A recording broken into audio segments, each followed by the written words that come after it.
So I work with Ladies Who Lead. I manage the community in Bombay and also the team over here. So that's me. Our next session is with Sairee Chahal on business analysis and strategy. She's a first-generation founder in the consumer internet space with a special focus on crafting women's internet, connecting 500 million with the economic mainstream via employment, entrepreneurship, and capital. She founded Mehla Money, a neobank for women offering productive capital and appreciate capital, a venture fund for world positive companies and women founders. She also serves on the board of brands such as Unicommerce, Train, Milan Foundation, SFLC. Previously, she has also founded Sheroes, a platform and an ecosystem of women with over 20 million women. Sheroes includes Women Restart, Mars by Sheroes, Ghar Kamai, Love Doctor, Baby Gogo, a community for new moms, and Nari.com, a women's magazine online. She's also an Aspen Fellow, so please join me in welcoming Sairee to the stage. You're good.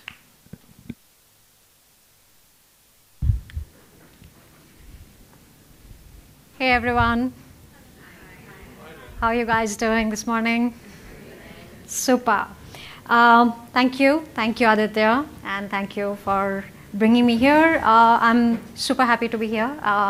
I've been watching the journey of Ladies Who Lead on the sidelines, so super happy to be here, super happy to see all the progress Abba and her team have made. As you can see, this is also a little bit of my soul space. This is exactly what I've done all my life. Built safe spaces for women and then brought in resources for them to grow, in many formats and shape. I know the topic sounds really daunting, business and strategy analysis. Let me share a little anecdote. I did my first startup in '99. I was a student at JNU. I used to live in a hostel. And JNU is not supposed to be doing startups, right? You're supposed to write your PhD, which I was enrolled for and did drop out. But, a little bit of happenstance, and I ended up building a company called Newslink Services, which was world's first newspaper for mariners. Now, I live in Delhi. I have never been on a ship. I didn't know anything about mariners or, for that matter, newspapers besides reading them. But we did build a solution to a very interesting problem that on any given day, there are about 100,000 merchant navy ships on high seas. We probably all know somebody in the merchant navy and who's away from home for long periods of time. Most sailors come from countries like India, Philippines, Myanmar, Ukraine, and most captains come from UK and US. So that's the hierarchy typically. Even today, I don't know if you guys saw yesterday, Elon Musk said we've gotten Starlink on 250 cruise ships, right? This is 2024 and internet's yet not reached the sea. So this is at a time when if you were sailing, you were cut off from home for about 6 months, 3 months. Sailor depression was a big industry problem. And we basically built a solution where once a day using 20 minutes of satellite connection, which was still expensive for that time, we would transmit a newspaper for every nationality at home. So we would first gather it, create it into a special file size, and beam it via the satellite. They would download it on the deck, print it on the deck. So in today's parlance, it would be called software as a subscription, hardware as a service, all of that. But we built this whole company. I was the first person on the team. I was 20. I had no clue what was happening, but I was literally living in office, so I learned on the job and things happened. We had actually 2/3 of the industry as customers in 3 years. We set up an office in Delhi, a sales office in Cyprus because we realized all shipping companies are registered there. So all their headquarters are there. So all this happened and the company actually had an exit. So funny thing is that I did not know that selling a company is called an exit. So soon after, I actually did go to IMT Ghaziabad for an MBA. You know why I went to do an MBA? So that I could learn all these fancy terms. What is an exit? What is SaaS? What is Porter's model? What is BCG matrix? All of that. So at heart, business is business. Business is actually the job of solving problems. We can call it whichever fancy line we want to. At the end of it, it is a hierarchy of decisions. It's a hierarchy of 100,000 decisions that sort of add up, and then it becomes a business. Sounds fun? So basically, this is not a jargony MBA class. This is a lot about, I think, you building your business and I building mine. So what I'd love to do is for you to not wait till the end, because there's no pot of gold till the end. So bring on whatever pops in your mind, raise your hand and sort of, bring yourself into the conversation, because I think we'll be richer for it. So that was 99, and that was, internet was really new. But I think one thing I saw very clearly, that internet's going to grow. And I got super excited about that. I'm still very excited. It's 20 years later, and we know how many interesting things can happen with technology. And of course, then I picked up a theme about 15 years ago around women, and sort of I've been building companies on the same theme since then. Let me begin by asking a very simple question. I'm sure you all are either working in a business or building one. What business do you like? Name a business you appreciate, besides yours, of course. Yeah. Fashion. Fashion. No, name a company. Like, let's. Headspace. Headspace. You love Headspace. I love Headspace too. See? Tira Beauty. TWT. Who else? Mintra. Myntra, Nykaa. Beach. Apple.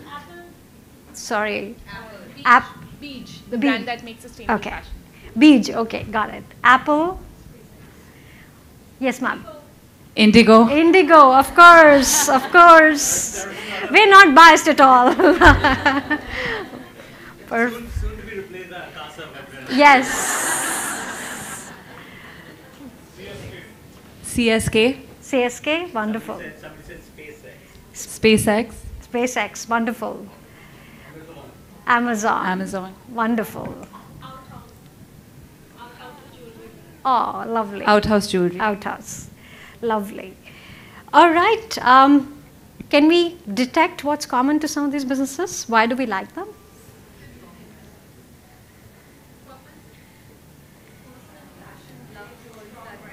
Passion. It makes us feel something, right?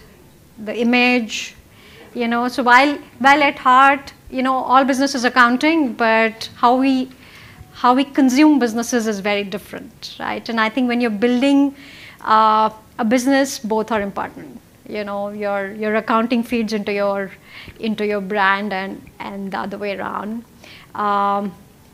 Let me tell you about my favorite business. It's called Patagonia. Have you guys heard of it? Yes. Have you guys read the book that the founder wrote?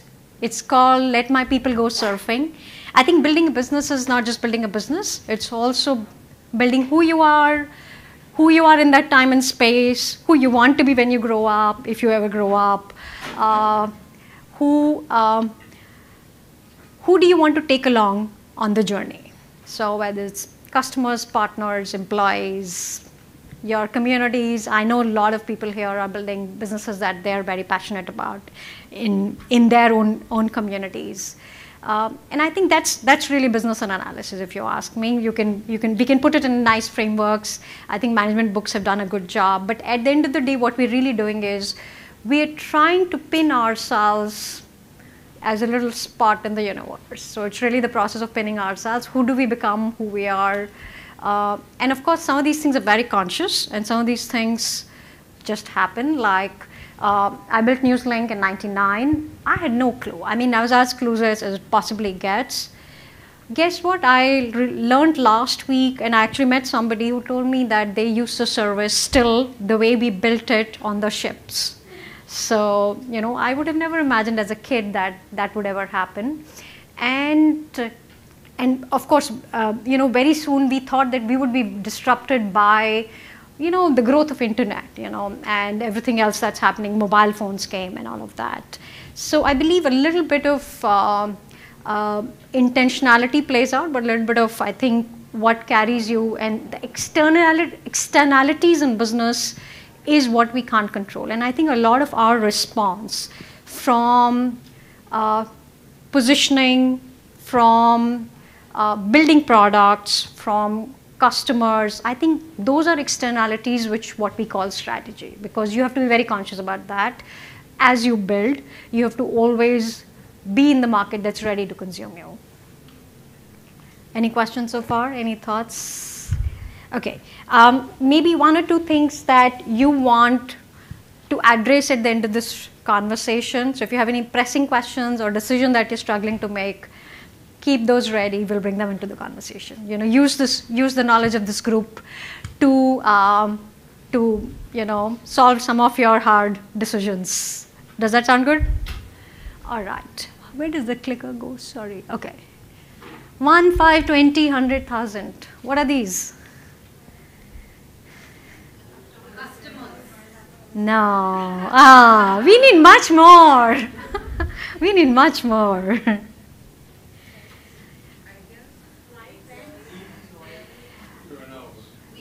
Actually, they could be all of those. So you're right, but I'm talking about age of the business.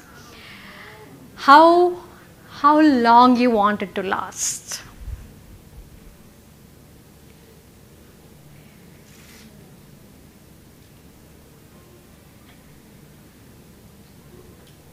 How long you want your companies to last? Your legacy, and that'll decide how you're building it. Right. So I grew up in a small town called Muzaffarnagar, and we used to live on a small steel plant campus, and the pin address of that campus was called Nara. You've heard Nara in Japan? So that little village was called Nara because the steel mill was started by the Japanese in the middle of World War II in UP, and they ran it for about 60, 70 years and then sold it to Indians. So businesses have these amazing stories, and and of course the parent company that bought the Nara plant still lives in Japan. And interestingly, Japan is one of the most interesting countries from a longevity point of view. We all know, I mean, today I think we deal with Japanese brands like they are brands. We don't even think of a Honda or a Maruti as a different brand. But actually a lot of thought has gone into building some of that. And in some ways, I think we sit in the middle. And why I say this is, on one side, we have the whole Silicon Valley thought process to say, build a company in 1,000 days from start to finish, sell it, make your bucks, retire on an island in Hawaii or, wherever you will. It's a valid way to live and build. On the other side, we have the Tokyo narrative, which says build it for, 500 years. Sorry, I'm not good. Okay, little fun fact. 2 of the oldest companies, the oldest in India and oldest in Japan. Actually, oldest in the world, sorry. Can you imagine somebody built a company that is older than everything we possibly know?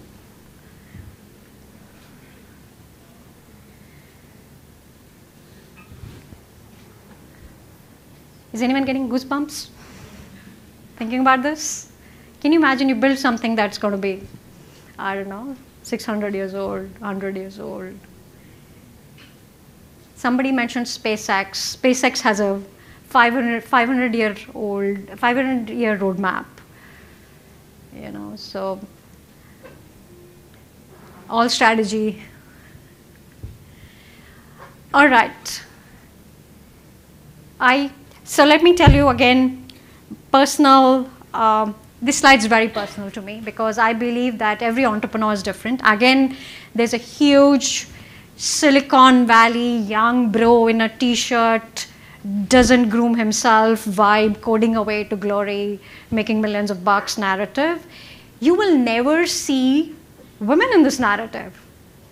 We don't have an image of a successful woman unless she dresses in a power suit and is bitchy. Isn't that correct? Either we have this mothership persona of women entrepreneurs, or we have this bitchy persona. We don't have this they rule persona in public imagery, right? But the truth is, when you double click, you will see every business is different, and every business is who you are and what they're trying to sort of do with it.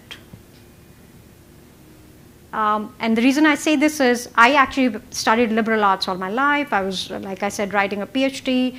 I didn't know anything about business, and I stumbled into one, and I fell in love with tech, so I sort of, I think, grew there.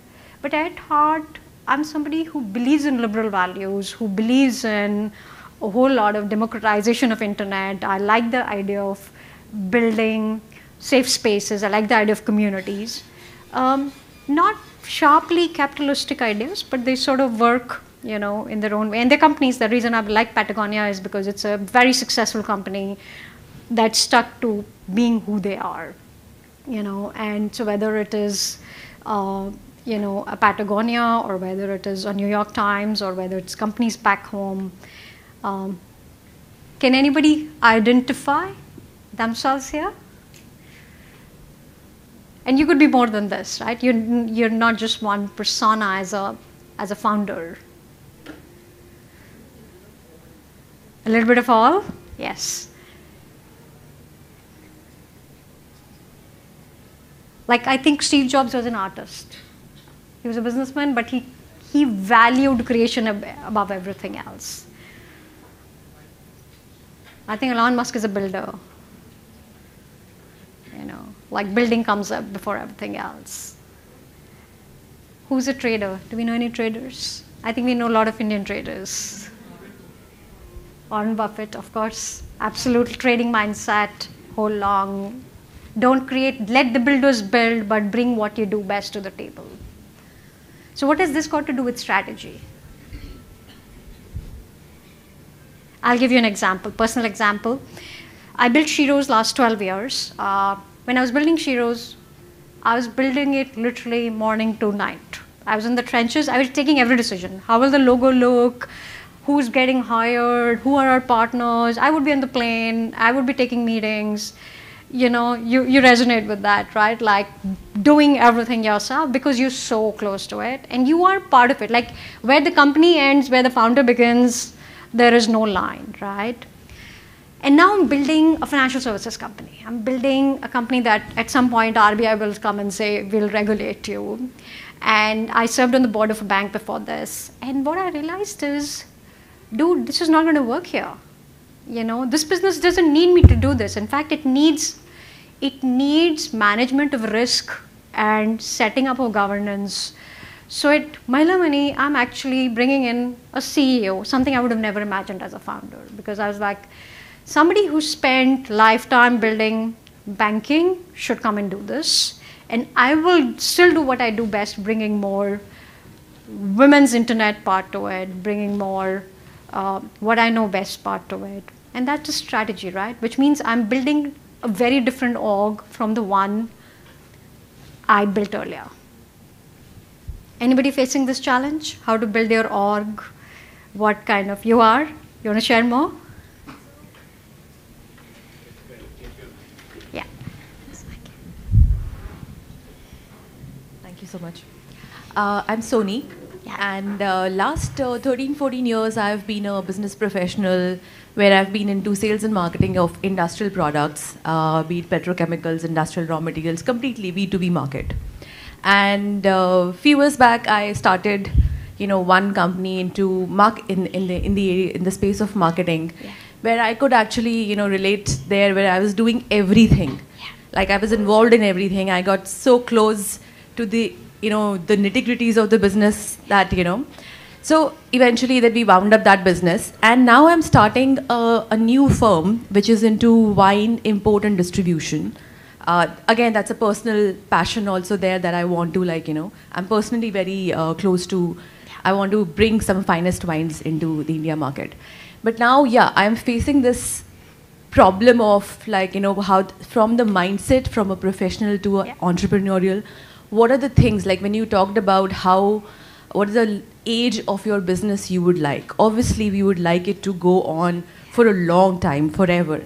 But what does it take What does it actually take to, and what kind of foundation should I be considering, thinking about that how will my, I mean, you can have a business plan, people, expertise, everything.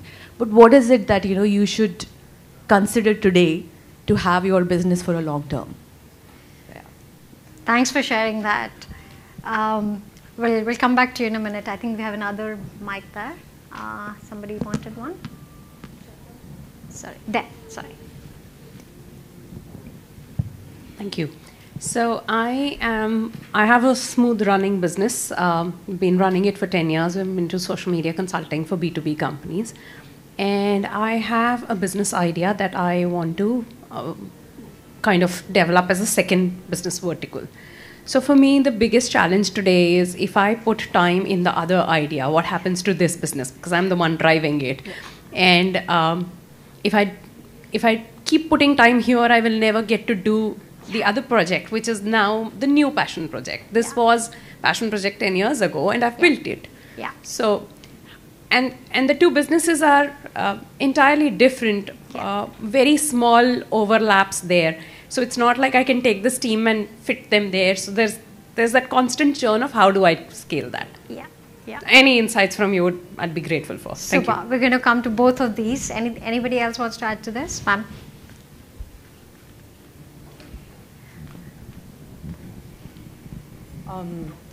I'm an urban planner. Have two organizations, Urban Catalysts and Center for Sustainable and Equitable Cities. Yeah. Mission for both is looking at climate resilient, gender responsive cities. Started with one, we are now at 10, and now I'm fine. Earlier I was very hands-on, and now I feel I need to build the organization, Yeah. and this is where I find the challenge. Yeah. And the second big one is how do I attract senior talent as I think about building the organization. Super. Very similar threads will come to it. All right.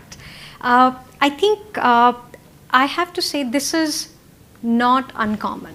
I think we all have been there where what started small, and look, most of us actually don't get up in the morning and start a top-down business. Very few. Only Aditya does it because he goes and starts an airline and he has to then buy planes and, make sure they fly. But most of us... I was just going to say, by the way, ladies, this problem doesn't end after 20 years. I know. Yeah, I know. So, but most of us are ground up, right? We start with literally like probably a hobby turned into a business or something we really care about turned into a business. Two things I think are really important here. One is, irrespective of what business you're building and how many businesses you're building, the good thing is, and Warren Buffett knows this, the incentive structure of businesses doesn't change. Like a business always is good when it makes profit. It doesn't matter how small, right? So I don't care if you have a kiosk, but if it makes profit, you're a lot more valuable than when you do not, right? And of course, I would say don't listen to startups and don't read startup news because it's too gassy. Like, don't burn billions of dollars going down somewhere, nowhere actually. So that never changes. And two, I know there is again this whole persona of talent being one thing. Talent is not just top 10 schools and top 10 people in the class. Talent is actually a very wide pool. But as you build your organizations, which are literally a little bit of persona of you, they're reflecting you, they've come out from your own life experiences, your talent strategy, your org strategy will also come out from that. The thing that we forget is, we forget the incentive math, which never changes. The math never changes. It doesn't matter how small you are or how big you are. Top line is top line and EBITDA is EBITDA, and that never changes. But everything else can be a lot more reflection of who you are. Again, sharing from personal experience, we've historically, for example, hired returning moms as the best talent class. I just figure a person who can sort of manage, a child and their schedule is definitely going to be really good at the job, and I think a little bit of alignment needs to happen. We actually now run a business, it's called Mars by Shiro's, which has about 20,000 returning moms who work for very large companies and work remotely actually. So this is like a workforce on cloud piece that we run. And I think talent building is part of your job. In fact, after you've done finding your first business, you need to find who's the person smarter than me at running this. So it took me 12, I built Shiro's for 12 years, I was there every day. And then I think I sort of said, I'm going to wean myself out. Took me about a year and a half to wean myself out. Now I do one happy call, like 20-minute, hey guys, what's up call. There is absolutely no need for me to do that call, but that's more for my psychological safety than them needing me. And I think that's the job as a founder to say. So if you want to do your second business, make sure the first one is in good hands. And part of finding the good hands is creating the right incentive structure. So today your incentive is you're the founder, you created this, you would own it. How do you make sure somebody will also own it? Do you do an equity structure? Do you do a profit sharing? Do you do a performance payout? There are many ways to do the maths. But if you don't create incentives, you can't bring in talent. And you don't have to bring in the true blue job-seeking talent. You can bring a lot of alternate talent. And you can also, the great thing from a ground-up perspective is you can create customizations in your business. You can, if you are a B2B business that sort of works on delivering a service, there are many ways you can do this. I don't know if you guys follow this company called Growth Assistants on Twitter. I love them. They are this, really cool startup, but they've broken so many norms. And in fact, they published their entire playbook online.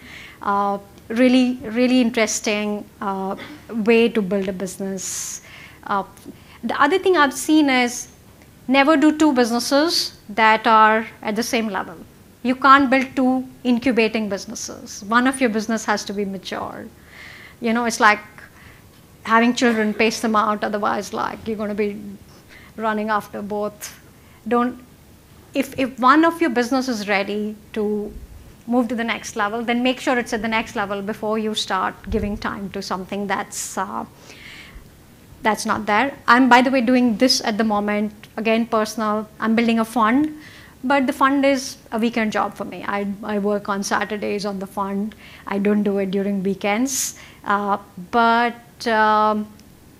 In due course, it'll become part of what I do a lot more, maybe 50% of my time, maybe 60% of my time. But today I figured like my main job is to, so again, personal, Shiro's in the back view mirror. I don't work on it anymore. Today I'm helping build Mahila Money to a level where professionals can run it. And so part of building my org, what am I doing? I'm building a board. I'm building a really good board who will play a proxy to me. What I've done for my companies, the board will play the role to say, show us your numbers. How are you guys doing? What's your strategy? Let's have a meeting. Let's record everything, putting in that structure. And I want to do the fund in the future, but it's not going to take up all that time from me today. So that passion project that you want to do it as a side hustle. Say I'm going to limit what I do with it. Let me see where it goes. But your first commitment is to the business that you already have at hand. And on the wine business, again, I think because it's a new business, and thankfully in consumer businesses, it's much easier to find what we call product market fit. Hopefully you have your first set of customers, you have your first set of spaces. And look, you could turn this into probably India's largest wine importer and be like, the person who brings the best global wines to India. But that needs a certain preparation, right? That needs you to sort of then say, okay, who are the best guys in wine business?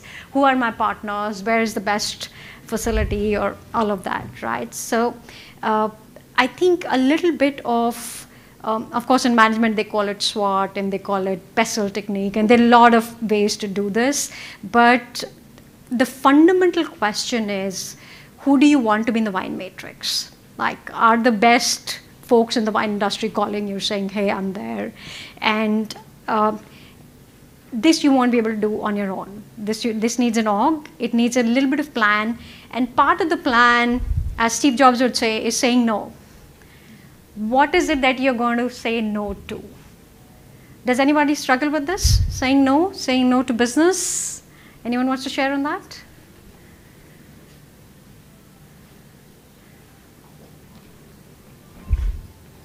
Myself, Ninesh. I'm from travel industry. So I do face this challenge. Generally what happens is all the customers ask us for the itinerary before making the bookings, which is next to impossible.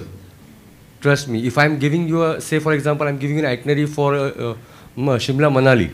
The ready itinerary is reach Chandigarh, we'll transfer you to Shimla. But if you are booking a flight which is reaching in the evening, how will I transfer you to Shimla? So that's a big problem that I'm facing each and every time with all of my customers. Anyone wants to help solving this? Not help, I would say the experience which I want to share is whenever I'm looking at new businesses, starting a new businesses, I'll always look at if I'm going to spend extra amount of my personal time into that business. If the answer is yes, I won't get into it. So if I have 10 hours in a day, if I need to work, I would also look at how I can reduce to 8 hours and go down to 6 hours. So that is how I look at saying no to any new businesses or opportunity which comes forward. That's a great framework. All right. Who else has you have a point? So I always, I have a design house, but I also am consulting, but always look at the value effort matrix. And whenever I have a consumer or a client coming my way, first I try to look into, sometimes they're just demanding, while I do not need to put in that effort. Sometimes you're putting in that effort just to make the customer comfortable. And it's hard, but then you just say no. You know, you move on and say, this is not my consumer. Yeah. Understand the psychographic of your consumer. Yeah. Anyone else struggles with this? Hi, so I run a chain of... Sorry, where are you? Oh, sorry. Hi, I'm a dermatologist and I run a chain of cosmetic clinics in Mumbai. So we face this a lot because our clients, since we are on Instagram and social media, they're like, Doc, why don't you start one in Nagpur, one in Chennai? So this was anyways on because everybody would say that. Now lately we've got a lot of offers from my patients and other industry that we'll fund you. What do you need? You need 10 crores, 15 crores, we'll give it to you, start here, why don't you? So, you know, it's one by one. And for me, it's not that I need so much of money, but the workforce. If somebody puts money on the table, what am I going to do with it? And even if I have to start a branch in Delhi. Yeah. So, not able to kind of, it's difficult. A really good point, and I think a very important point. Okay, related question from what you said, ma'am. Why do we want to build two businesses? Why not build one very large business? That will be a NASDAQ listed or an NEC listed business. That will probably be the largest company in its domain. Do you ever think about that? I think part of building is extending yourself out. You know, where your role as a founder can be replaced by an organization that runs itself. You will continue to build the organization for many years, but at least you're building the trains, right? You're building the rails on which the trains can run. But if you don't build the rails, like if you don't build the org structure, you can never be a large company. Sorry, you were going to say something again. My name is Ed van Delm, I'm her husband. So we are facing these questions many times. However, there is another part of running a business, which is quality of life. And you have to make a choice in your life what you're going to do. Be busy all the time with your business and try to expand it or not. Or have another life which can also be meaningful. Yeah. And I think, you know, to be happy persons, because that is what we all like to do, have to make a decision somewhere. Yeah. How far do we go with building what we do? And we are saying we should be happy persons. I think, let's not forget I agree that. with you, sir. I agree with you. But I'm going to challenge you there, actually. And the reason I say this is I know it is, it seems so that the smaller we stay, the better time, space, sense of self we have. It's probably not true. People who run billion-dollar empires probably take more vacations than we do. Is it true? I think, and that's the part of how big you want to play strategy, which market you want to play. Do you run a business that you run, or do you build a business that runs on rails, the professional rails? And I think that's a big call. I see some hands in the back. Sorry, did anyone say anything? Okay.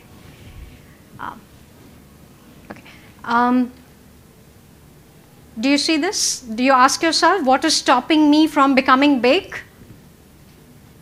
You ask yourself? Yeah, please. How do you bifurcate your funds, right? Which department, or even in terms of ambition, your plans? Yeah. I think it's all, so that I would like you to help with. Say more, like cash flow management. Yeah. Very often we get into the micro and we are just like, okay, today Right. marketing is priority, and we suddenly put everything over there, and Yeah. operations may X percentage of, you know how on your P&L, like Yeah. 30% of my this is on ops or people and this. But I think if we manage to understand that better and then plan our cash flow, Yeah. I can work on scale. So I'm saying if you could help us understand. How do you use money and scale as Yes. two different variables?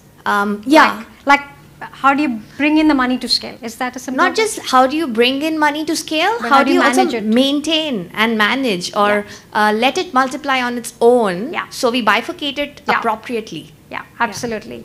Great question. I think before I go there, I do want to say the first thing a lot of people who build large companies is they disassociate the relationship between their personal capital and the professional outcomes. So when I was young, or when I was starting my career, I used to call it fuck you money. Basically, enough money to sort of do the things that you want to do so that you never need money from anybody else.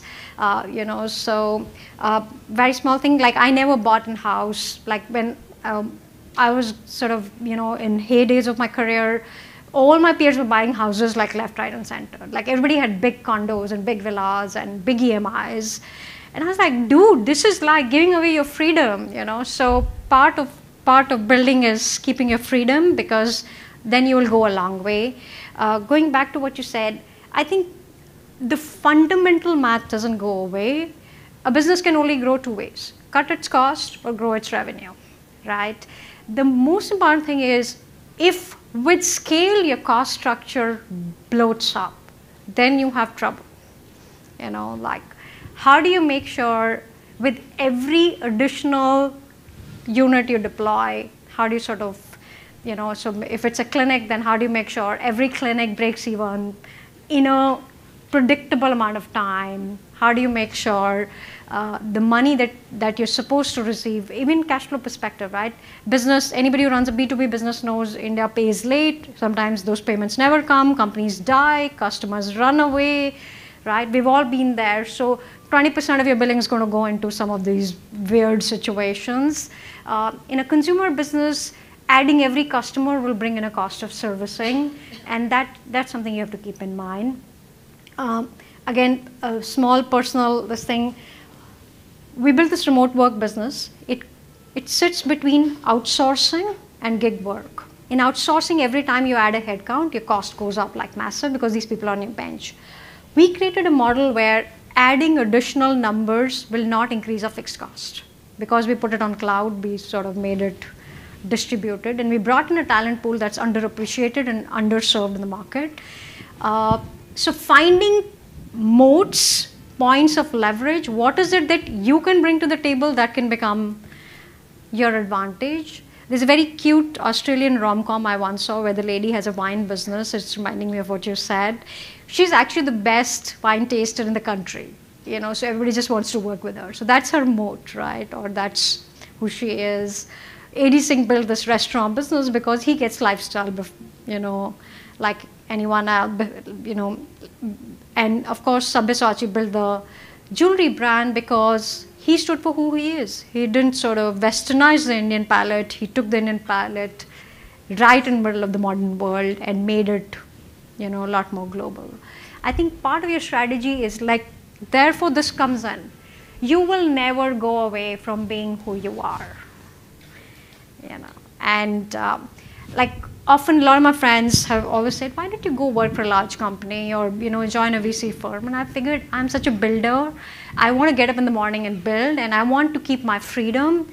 When these two things are very important to me, I probably won't fit in most places. And I think having that clarity on what is it that you fundamentally care for, you know, like remember that anecdote where Steve Jobs is worrying about the you know, there's this bookshelf and the back of the shelf is not polished enough, and he got really mad about it to say it should be equally good like the front of the shelf, right? So, and all these things reflect in the business, right? We all know small businesses that are good at doing one thing, you know, so whether it is a Sukh Sagar, you know, or whether it is, you know, a small boutique we know and we go to them only for that kind of chicken curry, for example,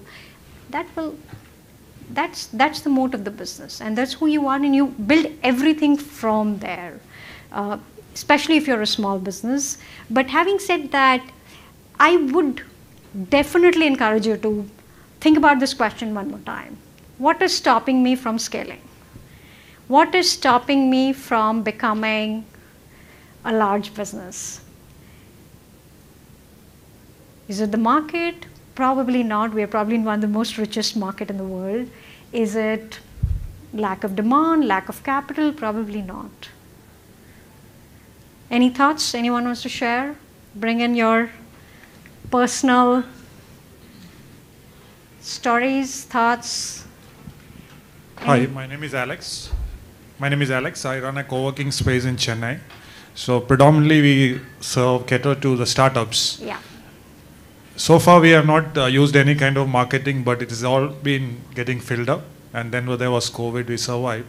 So one of the challenges which we noticed is it's about fear and some mind block. Yeah. What if we get into a success where we are not able to manage? It's not about failures anymore. Yeah. So this is a mindset is difficult, and there are a lot of people and a lot of startup entrepreneurs keep telling you about it. Yeah. What if I get the money I want? Now what will I do? No, what will I do? What if I can't execute? Great point, Alex. Thank you. I think, has anyone felt this before? You know, there's a Marianne Williamson quote. Actually, I should.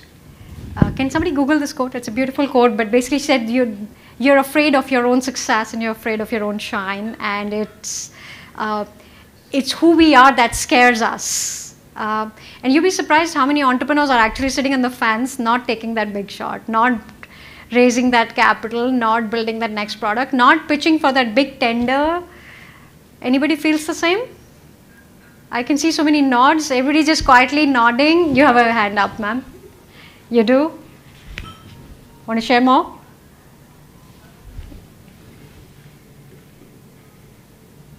Yes, so I'm building something which has educators on one side and parents on the other.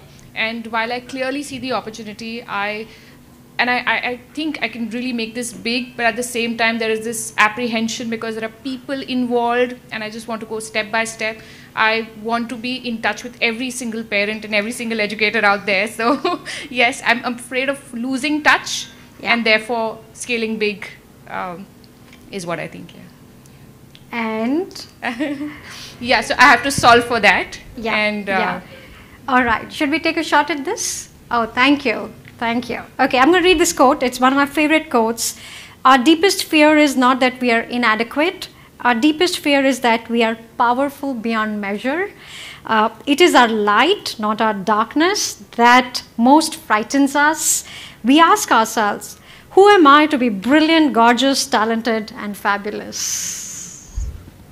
Thank you. Marianne Williamson. It is also used by Nelson Mandela, I think, in one of his speeches. Sounds familiar? So what should we do about your business? No, come on, let's solve it. Okay, you want to make sure you are in touch with all your parents. Why can't there be a system to do that? You're still one person. How many parents do you have? 200. And how many educators? Okay, and how big this can become? Throw a number. Let's say 6 months from now. You no constraints. You've lost all your fear.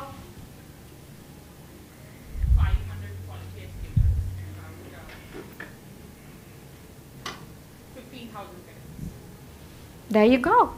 Okay, I'm pretty sure in 5 years this could be like 50x of this, right? I was going to say, somewhere need to go big. Yeah, yeah. Okay, still thinking small, but no, let's go back to this. How do you keep in touch with parents today? Today I call them every time they make a booking and make sure they have a great experience. Yeah. So every time I get a booking, I outcall them, I introduce myself, and I ask them about their experience, anything specific that they are looking at. Yeah. And equally for educators, I make it a point to reach out to every single one of them, discuss what their visions are, and that we align. Yeah. Yeah. Look, you've created a company, and you're now scared of creating a product to streamline this experience. You know, I'm staying at Four Seasons, and I was thinking Four Seasons has the same standard experience. Like their pillow covers have the same logo in every damn hotel. Their spoons look the same in every damn hotel, right? So somebody's figured out a supply chain and a product there. Why can't you?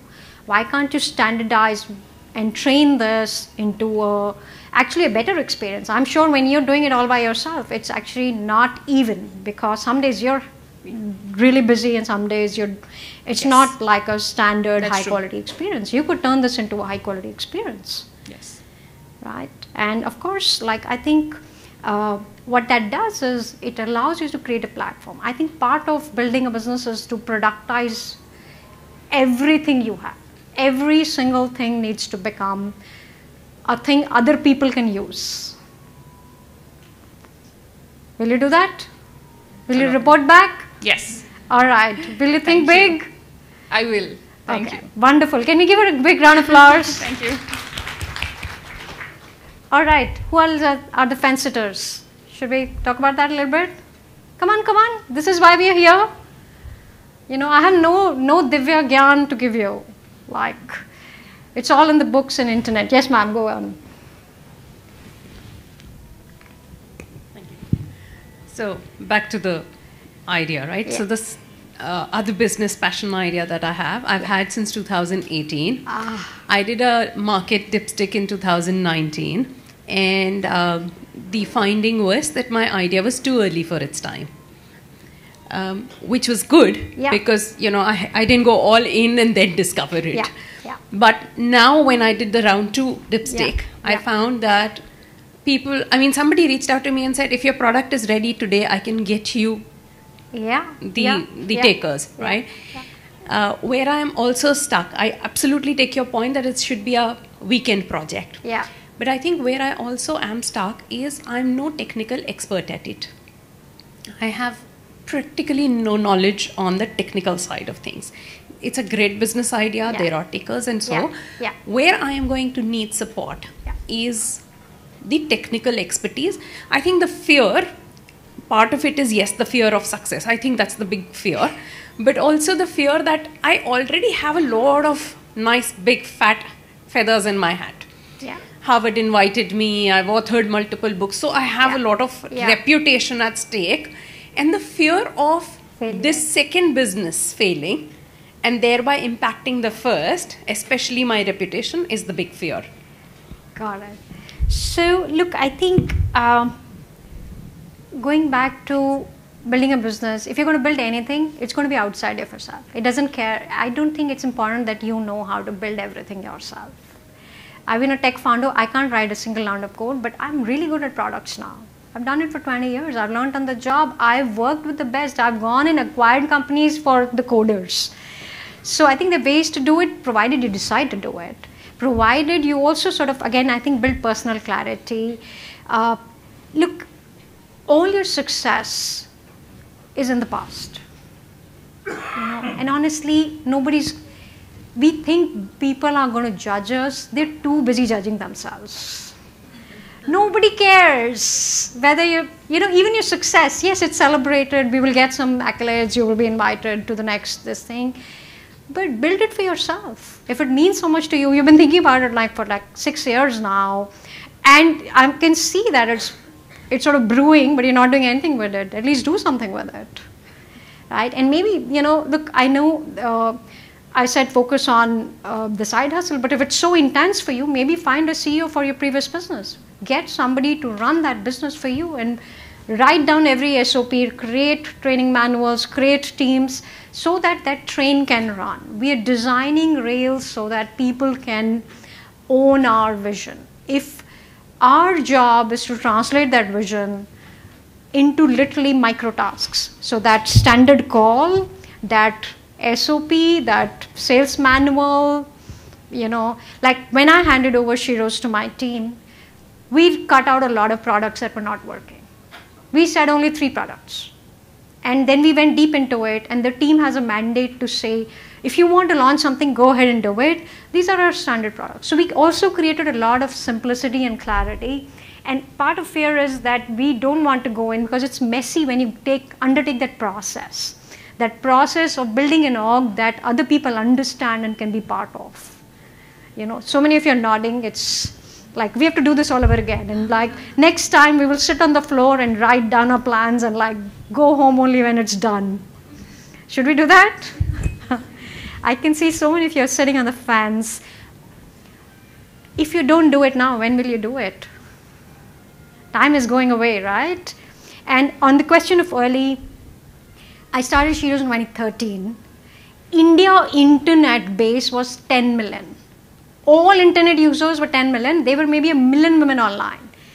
I am building a company called Shiro's that's a women-only space, talking about women and their aspirations, women-only community. Most people I went to actually thought I was smoking some hard stuff. Like, it was really loony back in the day, okay? But I had 10 years behind me, and like you, it was really, inside me, and I had to do something about it. I had already built a tech company. I had already seen internet before Facebook. Like Yahoo was a big company at a point, right? And ICQ was a messenger. So very different time and space. And I knew how to do it. We were early, you were right. But guess what? If I started that company today, I wouldn't have the advantage and 10 years of compounding and learning that I have today. Then 2013, 2016, Jio launched. That internet user base, today we know India has 800 million internet users, that less than 1 million internet women users became 200, 250 million internet users. So you don't know what you're going to walk into, but if you are not there to grab the opportunity, you're also not in the trenches. And don't forget, in business, compounding helps. The reason I'm asking is, why are you not making one company instead of 2? Is also because compounding happens. For me, what is compounding? I've worked in the same space. I've worked in tech and creating tech products for women for now 15, 20 years. Now I'm seeing compounding. I never saw it when I was doing it all these years. It was just like, out there. Like it was a philosophical idea. It was, a little bit academic. But now I can see it. Like with Mahila Money, we walk into rooms where people have known us for 10 years. We're walking into rooms with 10 years of relationships. We're walking into partnerships where people know us. We don't have to present our credentials. And that's the leverage you want to build. You probably already have that credential in your business, and and all you need to do is think about an org, think about a structure. Look, a lot of us do not want to give our baby away to somebody else. But the only way to build a company is to create a system that a lot of people can help us. We all have been an organization, we all have been employees, and fantastic organizations excel at creating this. So whether it's the Tata Group or the Four Seasons or Patagonia, they all have sold their vision to so many people who are their customers, partners, employees, that everybody is now adding to that compounding. And that opportunity is available to you as well. So my submission to you is, walk into your fear. Look, at max you will fail, but you will still learn a lot more, and you will come out richer than where you are today. Should I tell you about my failures? Many years ago, these friends of mine, so I'm basically a no shopping person. I wear the same shoes, all my dresses are black, and like if I had my way, I would standardize the world, right? So nobody has to make any what to wear decisions in the morning. And then these friends of mine were setting up this lifestyle store, and they were like, oh, you should come become a partner, and you should come and we'll create a space out of it. And this is, almost 15 years ago. So I did jump in and I became one of the co-founders, but I had no aptitude. I knew nothing about products. I knew nothing about shopping. I knew nothing about actually that business. Like I was really, a duck out of water there. And it was such a big flop because like I'd literally write down everything. And those people were really good at it. Like they were invested in it. They were soaked in it. They knew that business. And I'm thinking, I'm just a boring person who should just work in tech and stay on my side of the fence. This is not for me, And especially my business has always been B2B. I've always done enterprise contracts. Billing has always been with large customers like Unilever and Google. And this was literally selling. I will sell one product and then I'll make 200 rupees. Then I'll sell another, product. Then I'll make 1,000 rupees. Like, oh my God, what kind of business is this? So again, founder market fit, as they call it, wasn't there, and it was a terrible flop. But wrote it off, moved on, but learned so much. Now when people come and pitch me, D2C businesses and commerce businesses, I at least know what questions to ask. All right, just a little bit time check. It's around 1:05. 1:05. Okay, we have 10 more minutes. Any questions, any thoughts? Okay, these are some stuff you'll find in management books. Any questions on any of these? BPM, SWOT, PESO, BCG. Yes, ma'am. Given that we've seen so much incremental disruption. Yeah. And we're living in times of political, social, economic, absolute disruption. Yeah. How do you proof your business? How do you stand back and change frequently enough to survive? So I say walk into your fears. Look, there's no real answer. The truth is the only way we can survive is if we keep responding to what comes to us. But our response can be reactive response or our response can be a proactive response. What can I build today that will probably have a story and a life 20 years from now? What can I do today that will impact, the world that's going to come now? Like, again, personal thesis, I know we're automating everything. AI is going to do everything for us. It's going to cook food. It's going to drive cars. I personally think high quality, personalized human experience will become very valuable. So I think experiences that are good for the human body, mental health, the well-being of human beings will become like a big theme because machines are not going to help that at all.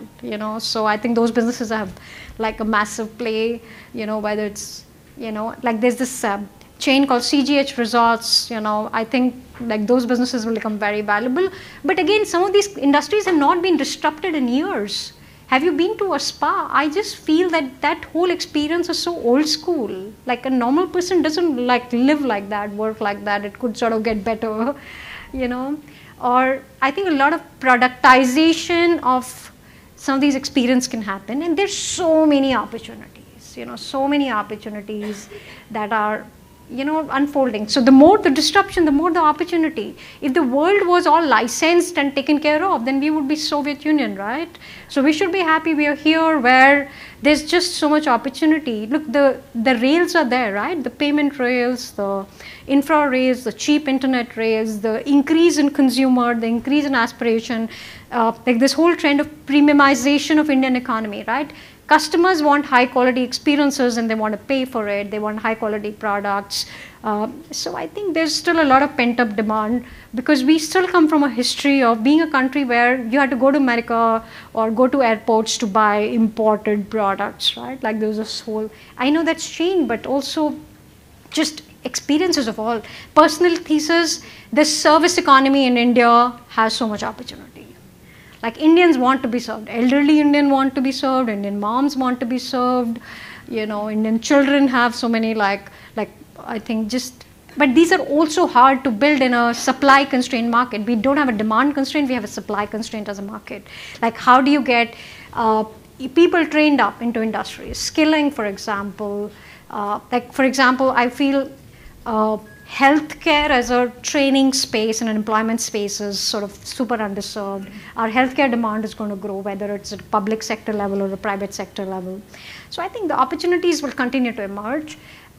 A proactive response is always better than a reactive response. I'm doing this to save my business, or I'm doing this so that I can build something the market will want, 3 years from now. And it's okay being early, I can tell you that. You will rarely meet somebody who said we were early, because that earliness gives you a sense of being anchored in the space. I know everything about the space, I know all the suppliers, I know, I have friends who were selling solar 15 years ago. And some of those people are now actually the decision makers in the solar industry. So they were doing it when nobody was even thinking about it, and now they know how to drive this industry. You will always have an upper hand if you start early. Don't worry too much about it. Okay, I think we did some of this. Any more? Yes. So I have a very fundamental question for most of the entrepreneurs like us who want to scale, but want to build an org, but everything comes at a cost. Of course it does. So when you want to scale and you're organic and you're not having that free money, or you can call funded money, and you want to keep spending, you could go wrong in a lot of your decisions. Now, for example, we are in healthcare, we are into diagnostic space. We would like to have multiple centers across. The experience has to be similar to what we are giving. So you have to replicate that in your talent. At the same time, the talent costs you. And if you burn money or you lose money, you go back into your shell again and say, oh, I want to be in my safe space. So how do you really play the role in that? I think it's a little bit of a, salsa of how much can you afford to grow without going back in time? Like how much can you reinvest in your own growth? Super hard decision. But I also feel the alternate match of capital. The truth is, if your execution is perfected, the capital will present itself. I am a firm believer that in this market, capital for high quality businesses will continue to emerge. So even if it's debt, if it's working capital, it's venture, I think asset classes and capital are changing. I do agree, sir, that some of these things are just hard to execute, so getting that fundamental formula right, the first 5 clinics, the first 20 centers, they're always the hardest. And of course, there's a saying in the business world, there's beginner's luck, there's no scaler's luck. You can come back, but again, that's the risk, right? Like if you don't move, you're anyway there, right? You're not sort of really out there. So I do believe it's worth it. Sorry, I have one back here, and then I'll move to the front. Hi, the question is actually about Sheroes. Yeah. If you could tell us a little bit about it, your journey, what were the risks that you took when you started that? Yeah, absolutely. So I have to say that Sheroes, in hindsight, I can say all this now. I think I built a hippie company, because a little bit of a Robin Hood company as well. Look, my vision was, let's aggregate a safe space for women on the internet, So the first thing we did was we put a gender filter on the app. You could, I know today AI verification is a thing. This is 10 years ago. We actually had selfie verification, and you had to prove yourself you're a woman to enter. Once you were in the system, which is an app and a web and some of the other SDKs, you could find a lot of support. We had a free counseling helpline. We've counseled like 3.5 million women. You could come, hang, post, share content, ask questions, do things around skilling, learn a course. So it was like a whole sub-internet, like there's Reddit, but this was a little more useful than Reddit, a little more hooks. And then we started going deeper. We started this whole experiment around remote work. We started working with brands to create partnerships. So for example, Airbnb works with us to create a lineup of women who want to become hosts. So we're creating a whole channel. With Unilever, we help them with creating a large community of women around careers. So almost 1 million women, gathering, and these are all young women from small town India, the fair and lovely audience, right? So 21, 22-year-old girls who are dreaming about careers, but are, who do you talk to? Nobody's really sort of talking about your dreams, and this is all a space that's doing that. And then we started, of course, acquiring other assets. We made about 7 acquisitions, grew the network to about 20 million. What we did, I think, in terms of business model, we were very clear we're never going to take money from women. We created a B2B business. So all our customers were enterprises. So brands, remote work, all of that. All the benefits got passed on to our users, which were women from, all over the country. And that's why it's a Robinhood business, because it looks like, so women, like a lot of people still ask me, what's your business model? Like, how do you make money? Are you an NGO? Because we sort of did this whole hack where we said, we want to incentivize women taking charge of their aspirations. That was a big goal, and we're going to productize it. So none of us, so we create this community of 20 million women. Even today, she has 25 employees. And going back to your question, sir, I wanted to keep it so much in control. Even today, I'm the largest shareholder. So while we raised venture capital, we raised about $6 million in capital. We've been profitable now 3 years. We're actually evaluating a small IPO. So please buy our shares if we list. But so why I like Patagonia is we kept the mission on top. So a lot of decisions were auto-decided by the mission. Is it good for women? Is it selling their data? Will this help them in the long run? Is it creating a fair community? And it was all done using products and tech. So it was nothing in person, all remote, all online, all on an app. So women from every pin code in this country use us either to find answer to a question or to learn something new or to find another woman who will inspire them to find work, to become entrepreneurs, to become part of a program. So we wanted to spawn this whole thing, right? Like my whole agenda was, let's sort of like do a Silicon Valley on this women's internet thing. Let's spawn it, let people sort of, and then it multiplies from there. It's like starter yeast. The starter is the hardest. And then sort of you can multiply it. So we did a little bit of that, took us 12 years. And I think we're still very young in terms of what can happen from here. And then of course we started financial services because we figured most women don't have access to capital. So today my whole theme is how can we increase supply of capital to women? So my fund Appreciate does venture style funding, and with Myla Money we do loans for women building a small business. So think Sridevi in English, Winglish. If Sridevi wanted to sort of modernize her little laddu business, buy herself a van and paint it with her brand colors and buy, have some staff, who would write her first check? Who would give her first loan?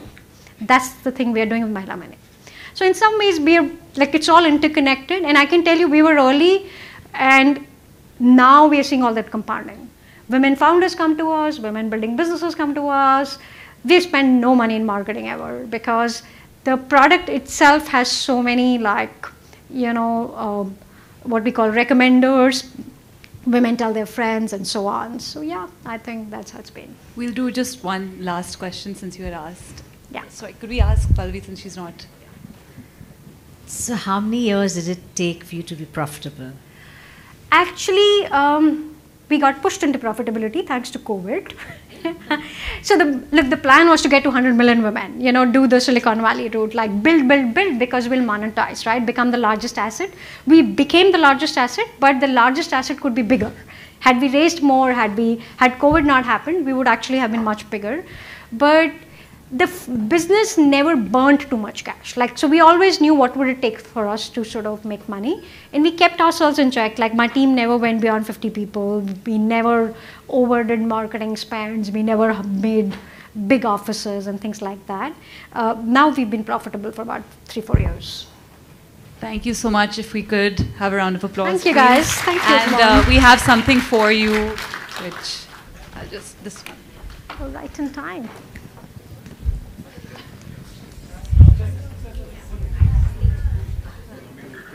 Yeah. Oh, wow. Thank you. Thank you. Thank you so much. Thank you, Aditya. My pleasure. Oh, yeah.